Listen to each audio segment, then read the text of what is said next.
Good morning. Welcome to Ramblings with Joe. Kind of like to talk about free will this morning. There's a lot wrapped up in free will. Uh, Growing up, I was reared Catholic, and I was taught that we had free will. And at the time, I kind of confused that with freedom.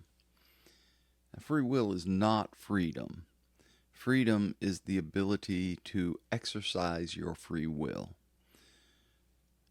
And freedom, as the old saying goes, freedom stops when your fist meets the other person's nose. So, free will is something completely different. Free will is, there are many definitions for free will, but my personal definition has always been the ability to choose what you want. That's free will. And removing someone's free will definitely removes their freedom. However, removing their freedom, their free will stays intact. Because to exercise your free will is to sometimes break through that barrier that was put up upon your freedom.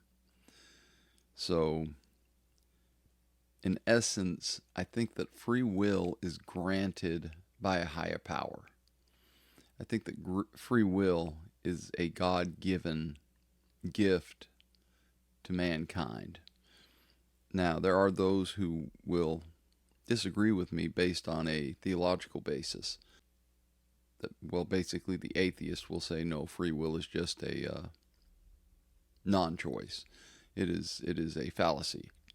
But this is not my belief. My belief is that we were granted free will by God. It is why I believe there are allowed to be misery and injustices, all of the things that you oftentimes question. How could there be a God when he allows suffering and hunger and tragedy throughout the world? Well, without these events happening,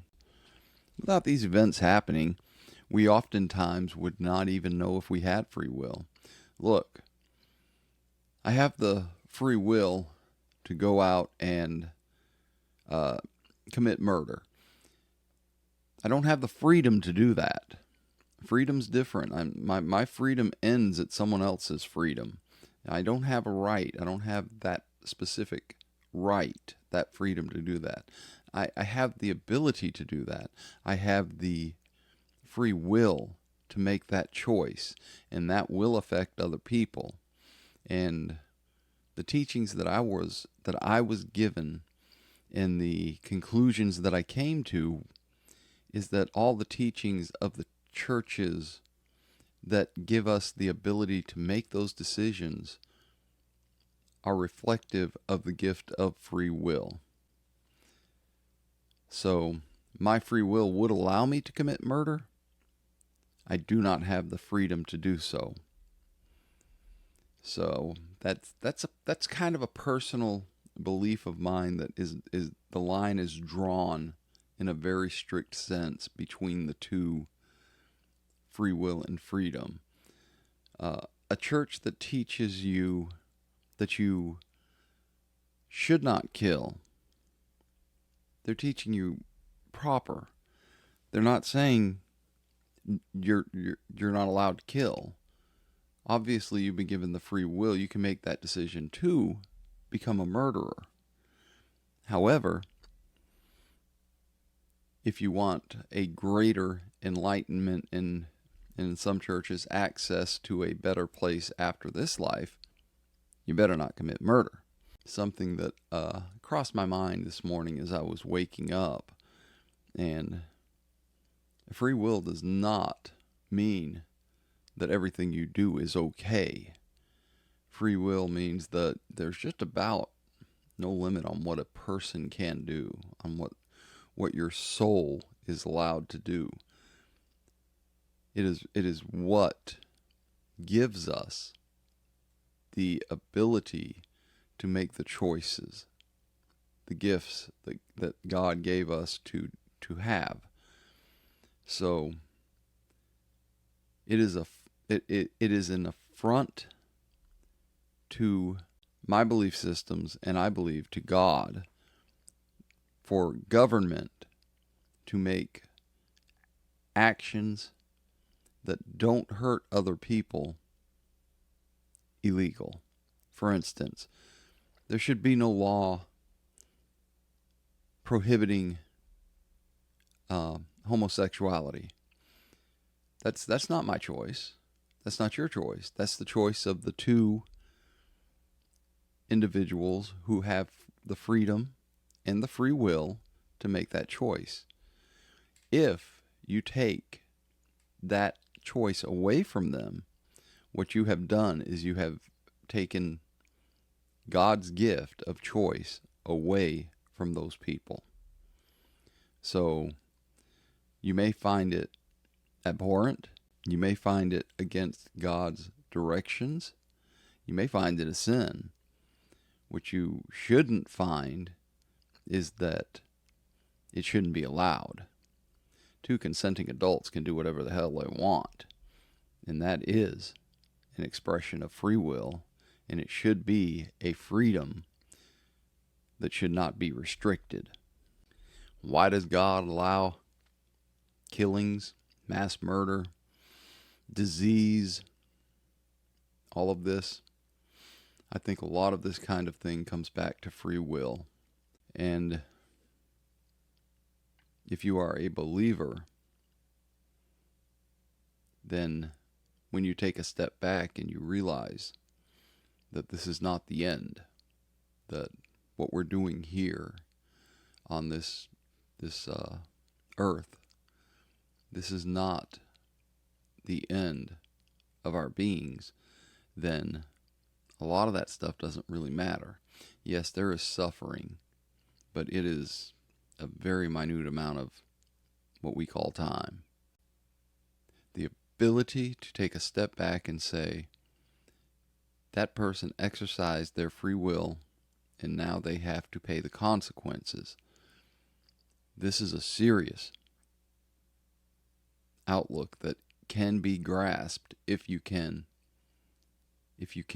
take that step away from the suffering, from the murder, from the disease, and realize that this is just one tiny fraction of a moment in an eternity. I'm not here preaching conversion or trying to find people to come to my faith. That's not what I'm doing. I'm just discussing my theology, my belief systems. And it's interesting to me that most religions have a very parallel way of thinking.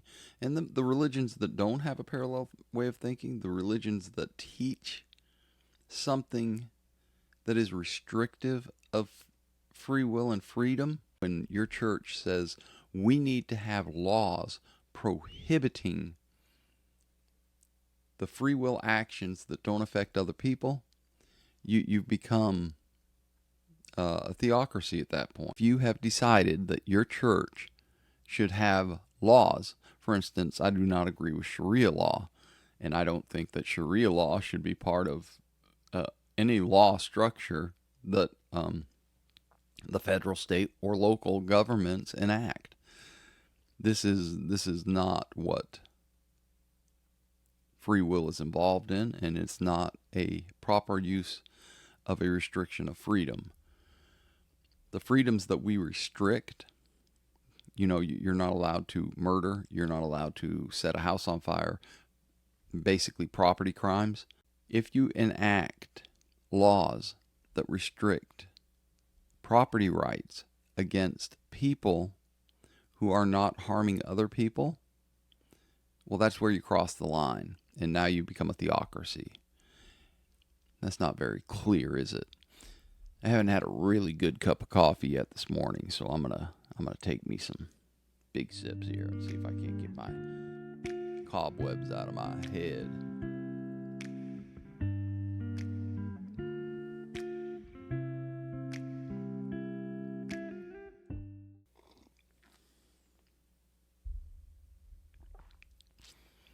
When you unnecessarily restrict people's freedoms based upon your religious beliefs, you have now entered the realm of theocracy.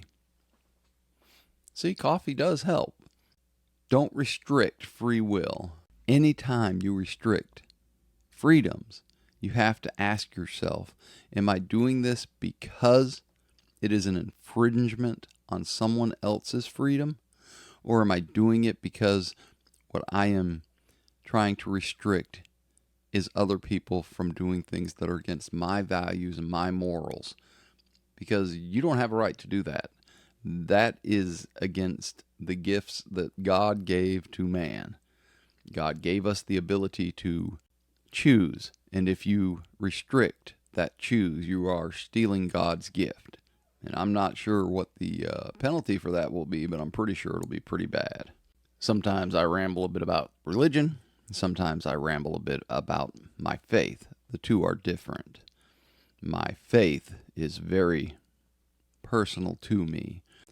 I know a lot of good Christians. I know a lot of good Jewish people. I know I'm including Catholics in the Christian category. I know that some of you don't, but that it is truly a delineation that doesn't exist. I know I've met, I don't know any at the moment, but I've met some good Muslims. I've known quite a few good Buddhists. The one thing that all of them had in common, for the most part, was their ability to distinguish between freedom and free will. And there really is a huge difference when you sit down and think of it. There is a way to restrict free will, and that is done through the education system. That is done on how you raise a person. You can raise a monster, and we have raised some monsters in the world and in our own country here. The ability to do that is not something that is difficult to do, and we're seeing more and more monsters created. It is a scary time because that free will that I was talking about, the ability to choose, it's being removed from a lot of our youth, and it is taken from them. And instead of giving them the ability to think and choose, we are indoctrinating them, and that is where we remove free will. Once you have brainwashed a child into believing your system and your morals and no longer have the ability to think for themselves, and they become pretty much just robots of your morals and beliefs, speaking specifically to the left here, well, at that point, you are not allowing free will, and you are restricting freedom on a level that is beyond any law. I just offended a lot of people, and that's okay. You don't have to have my belief system. I'm okay with you having your belief system. The ability to allow the freedom of other people to exercise their free will, well, that is part of my belief system. I have an old friend that I don't see him anymore. I will continue him, and I will continue to consider him a friend until the day I die. His name was Jim. I ran into him when I was in the Navy, and we had many late night conversations. He was a pharmacist tech, and he was a Buddhist, and he was I don't know that you can use the word devout with Buddhism, at least not the kind of Buddhist that he was. He was kind of Buddhist light, live and let live kind of guy. He didn't seem interested in women or men. He didn't seem interested in really a lot of the things of this world. What he seemed interested in was communicating one-on-one with people and having very in-depth and long conversations. And I was at a point in my life where I was struggling with my own spirituality. And I sat down with Jim and we talked. I guess we talked one night probably for, 9 or 10 hours. And it was an incredible conversation on free will and freedom. And I think we both kind of walked away from that conversation a little bit changed. And he's better read than I was at the time. He knew Socrates and Plato and all of the classic uh, philosophers, and I'm still not very well read on that front. I mean, I'm a huge fan of the Socratic method, but I'm not well read on Socrates. It's not it's just not who I am. At my point in life, I'm kind of settled into my ways.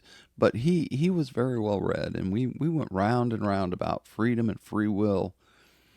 And I think that I changed my opinion more than he changed his. But he definitely absorbed what I had to say at the time. I can be very argumentative. I can have very strong opinions. But I think probably that night that was what really set my mind on this path of free will and freedom. Now, at the time, I was an atheist. Uh, I didn't find my way back to spirituality until I got out of the Navy and I got back into my hometown. But I definitely that night, even an atheist can see the difference between free will and freedom. And freedom is not granted by the state.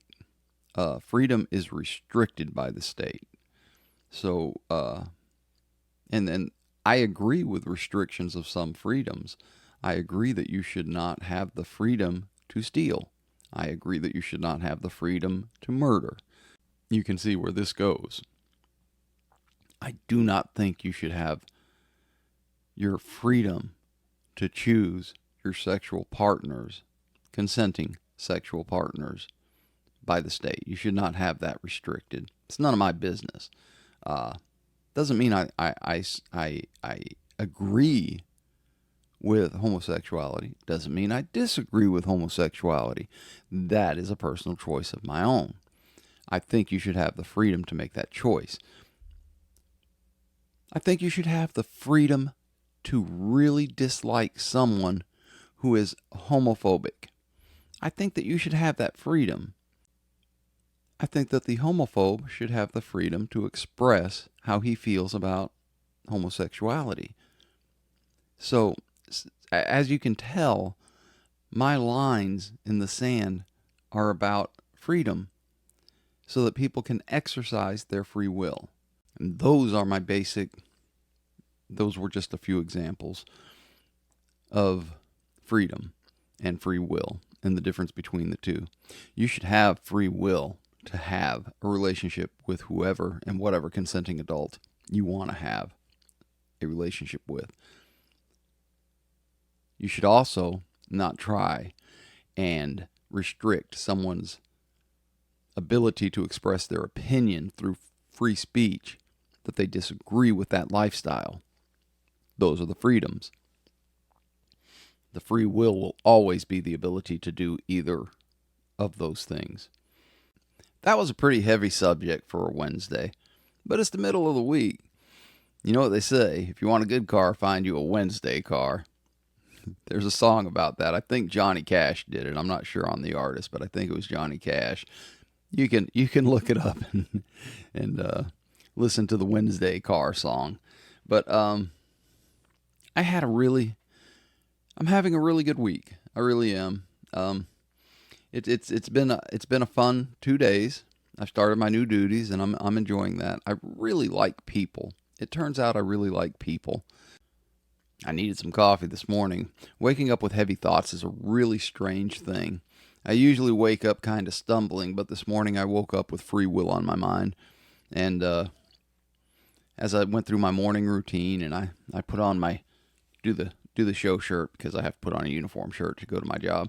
I was deep in thought, and I went downstairs and I was kibbling the cats and making my coffee, and I'm standing in front of the coffee pot, just kind of lost in thought. The coffee's done, and I'm standing there for probably 15 minutes going through everything that I just said on this podcast, which was a little bit rambly. I'm still not doing notes for the most part, but and I'm standing in front of, and it occurs to me, I should probably go up to the studio. This is what I call a studio. I know it looks like a closet, but it's a studio. How do you know this isn't a green screen behind me and this is all just, green screen's coming? But I'm standing there, and it finally occurred to me, I should go upstairs and talk this stuff out on the podcast. So I came up, and that's what I did. And you don't have to agree with me. I'm okay with that. As long as you're not affecting my freedoms, as long as you're not making laws that restrict my freedoms, because I want the ability to exercise my free will up to the point of someone else's freedom. And at that point, I'm okay with there being a law there that says, no, you can't drive down the wrong side of the road. That's affecting someone else's freedoms. That's how it's supposed to work. But if I want to dress up like a clown and go to work and try and do my job, as long as my employer's all right with it, that's my freedom. I'm exercising my free will. However, if my employer says, you can't come dressed like a clown every day, Joe, you got to stop this nonsense, and I keep doing it and he fires me, I got no complaints about that. I'm working at the behest of that individual and that company. But I have a problem with there being a law that says you're not allowed to dress up as a clown and go to work. Get off my free will. Leave my freedom alone.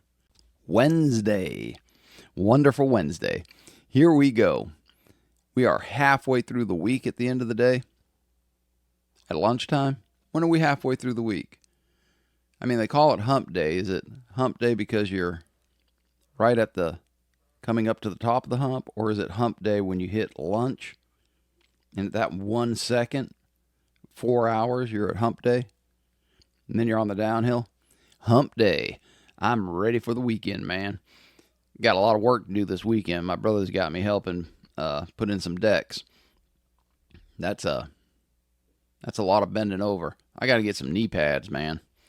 Tell you what, I had some knee pads that I used on this last weekend's job, and they didn't work at all. They were too hard, and I kept sliding around on them.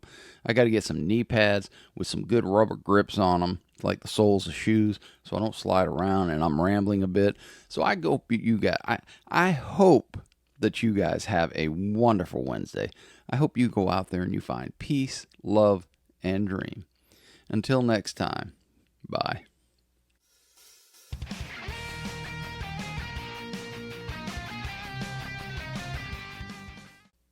More coffee.